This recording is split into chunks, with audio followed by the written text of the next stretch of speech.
Bonjour, le titre d'aujourd'hui, un soldat romain remporte le martyre chrétien.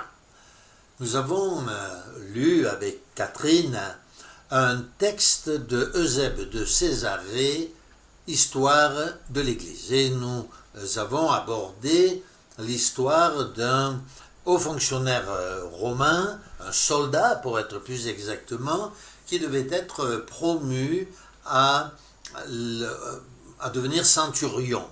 Alors l'histoire est intéressante et nous avons désiré vous en faire part. Voici la lecture.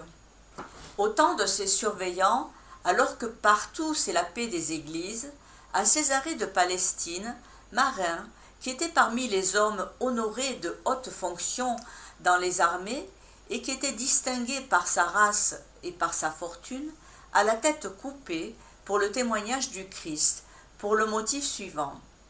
Chez les Romains, le cep est un insigne de dignité, et ceux qui l'obtiennent deviennent, dit-on, centurions. Le cep est un bâton de commandement des centurions. Comme nous venons de le lire, ce chrétien, ce soldat honoré, était promu à la fonction de centurion. Voici la suite du récit. Une place était vacante, l'ordre de l'avancement appelait Marin à ce grade. Et déjà il allait recevoir l'insigne de cette dignité, quand un autre, s'avançant devant l'estrade, déclara qu'il n'était pas permis à cet homme d'avoir part à une dignité romaine, selon les lois anciennes, parce qu'il était chrétien et ne sacrifiait pas aux empereurs, mais que le grade lui revenait à lui-même. Voilà comment donc ce soldat romain chrétien est accusé d'être chrétien et donc il lui serait interdit d'accéder au grade de centurion chez les Romains. La suite du récit nous dit, le juge, c'était Achéaüs, ému de cette affaire, demanda d'abord à Marin quelle était sa croyance. Puis, lorsqu'il le vit confesser avec persévérance qu'il était chrétien, il lui donna un délai de 3 heures pour réfléchir.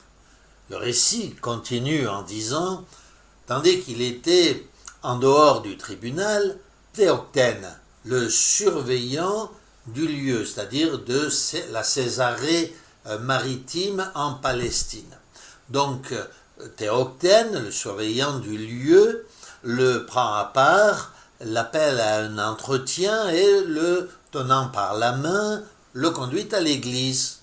Une fois entré, il se tient près de lui devant le sanctuaire et ayant un peu soulevé sa chlamyde, lui montre le glaive attaché à son côté, bien sûr le glaive du centurion. Il lui présente en même temps le livre des divins évangiles qu'il lui a apporté et lui ordonne de choisir entre les deux, ce qui est selon son opinion. Ensuite, sans aucun délai, Marin étend la main et reçoit la divine écriture. « Attache-toi maintenant, lui dit Théoctène, attache-toi à Dieu, et obtiens ce que tu as choisi, fortifié par lui, comme le dit saint Paul dans Colossiens 1,11, va en paix. » Aussitôt, il sort de là. Le héros criait pour l'appeler devant le tribunal, car déjà le temps de délai était écoulé.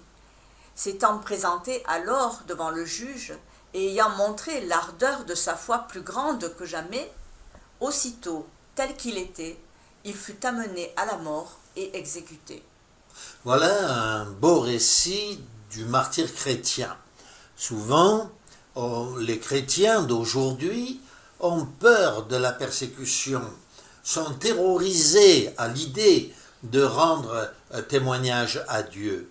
Mais comme nous le constatons à ce récit, comme nous le constatons d'ailleurs dans de nombreux exemples expliqués par Eusèbe de Césarée, qui, comme nous l'avons dit, relate l'histoire de l'Église et donc des martyrs de cette époque-là, cet homme, Marin, s'est montré en tant que soldat un merveilleux exemple de foi pour les chrétiens. Il n'a pas hésité à choisir, pour ceux qui le concernaient, entre l'épée du soldat, et la parole de Dieu. Nous rendons hommage à ce genre de martyrs. Que le Seigneur bénisse de tels hommes, il les a d'ailleurs bien bénis.